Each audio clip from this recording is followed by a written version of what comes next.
It's Monday the 12th of October 2015 and I'm back at Purleigh in Essex for a walk along St Peter's Way, and I've got a bit of a cold so my voice is a bit croaky.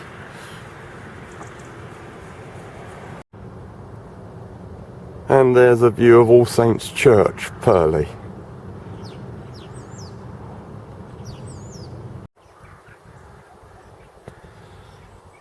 Now on St Peter's Way, which goes over that stile and continues ahead. And there is the evidence that we're on St Peter's Way at this stile.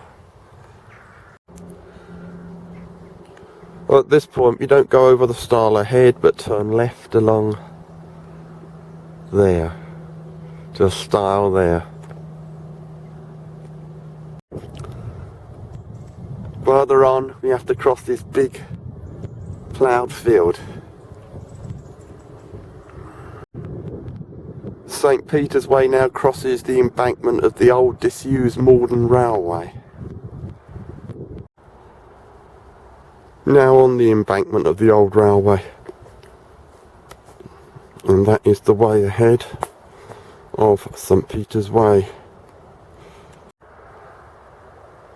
We now need to head across this field. The path seems to be defined at this point. We now come to this road where the walk turns left for about 300 yards. We leave the road and go up this footpath here by this hedge. St Peter's Way goes through a gap in the hedge in the last clip and now follows this hedge on the right. Further on, the path follows this line of bushes to come out to another road. Looking back the way I've come, you can see Purleigh on top of the hill. That's where the walk started today. St Peter's Way goes about 45 yards along the road to the left, and then it turns right along this footpath.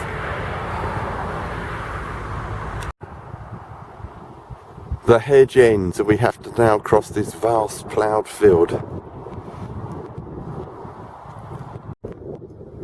At the other side of the ploughed field we come to this leading footpath sign. I wonder how much longer that's going to stay up. The walk goes ahead. At this point, St Peter's Way turns left across this footbridge. After the footbridge, St Peter's Way goes across this field to the Kissing Gate ahead. Now heading uphill along this path, there seems to be a dearth of St Peter's Way waymarks in this area. Looking back the way I've come, there are astounding views. That's over towards Morden.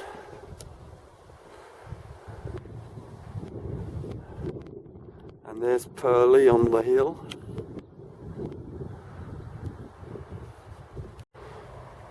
We now join this farm track, which is followed out to a road.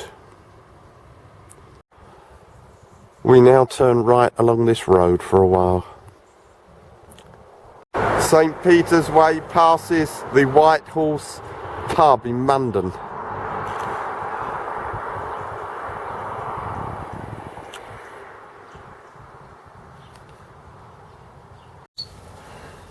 We've turned left off the road, and here's the confirmation. We're on St Peter's Way, and there's the path ahead.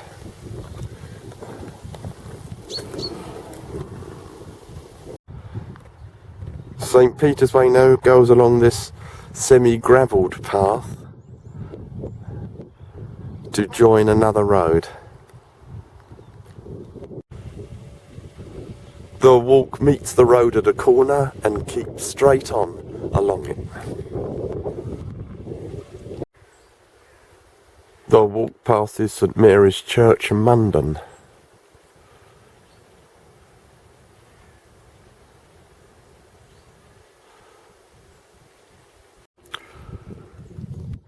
After the church, St Peter's Way crosses this field. The walk now comes to this large moat. Now heading along the right-hand edge of this vast field. Still on St Peter's Way. St Peter's Way now turns left across the ploughed field.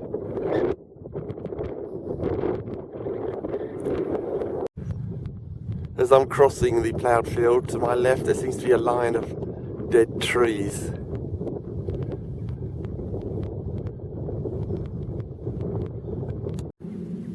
And after that ploughed field, we go over this bridge to another ploughed field. At least there's some views here.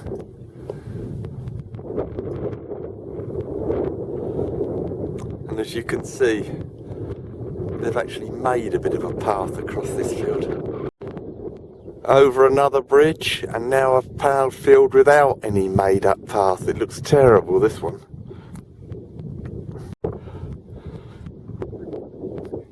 This is the worst field I've walked across on the entire St Peter's Way. It's absolutely terrible.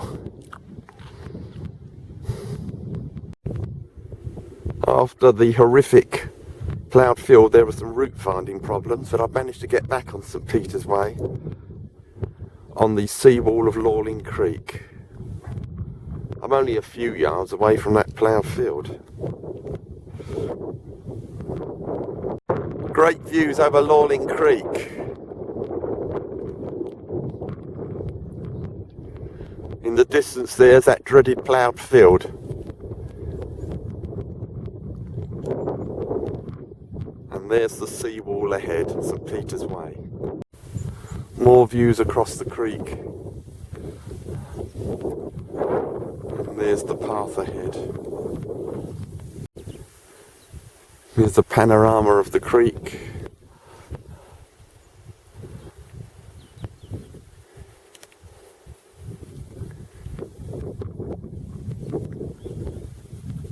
Still on the seawall path here. Although it's not really on a wall now. Now right by the waterside of the creek.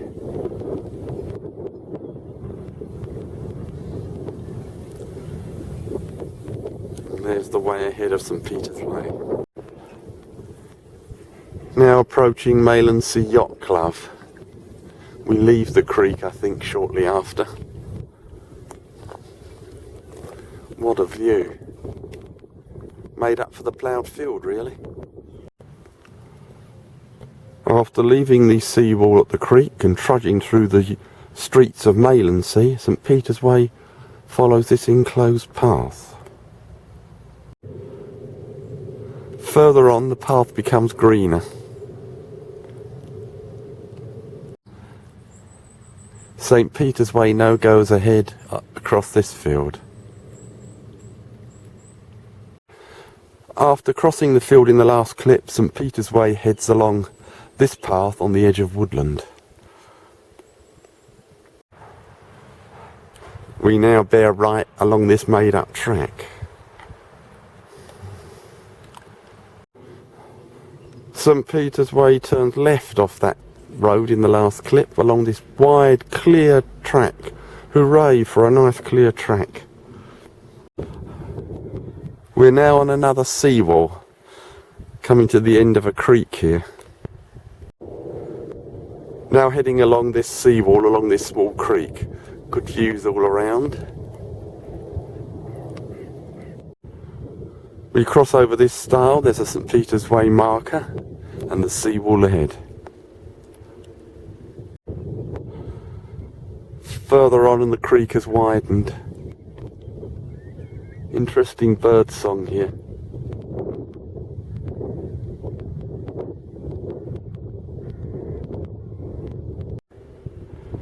Great creekside views. And there's the seawall, still St Peter's Way.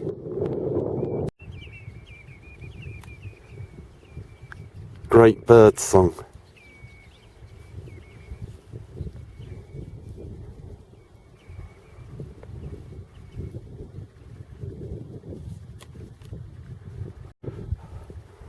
Just before this wooden stile, I think, although it's completely unmarked, we turned right away from the seawall along here.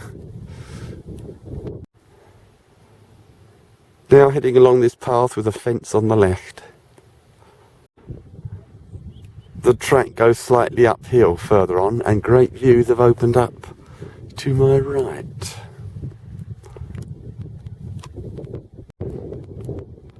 And a great view looking back the way I've come.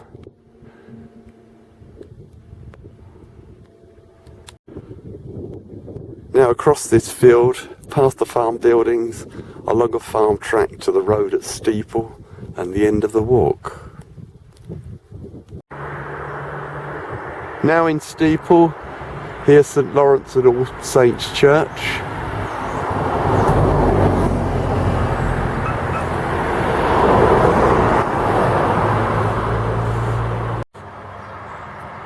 Now at the bus stop at the Star Inn at Steeple, and the end of today's walk along St Peter's Way, and the completion of St Peter's Way. St Peter's Way completed because I did the stretch from Steeple to St Peter's Chapel 2 days ago, and the video is posted on YouTube.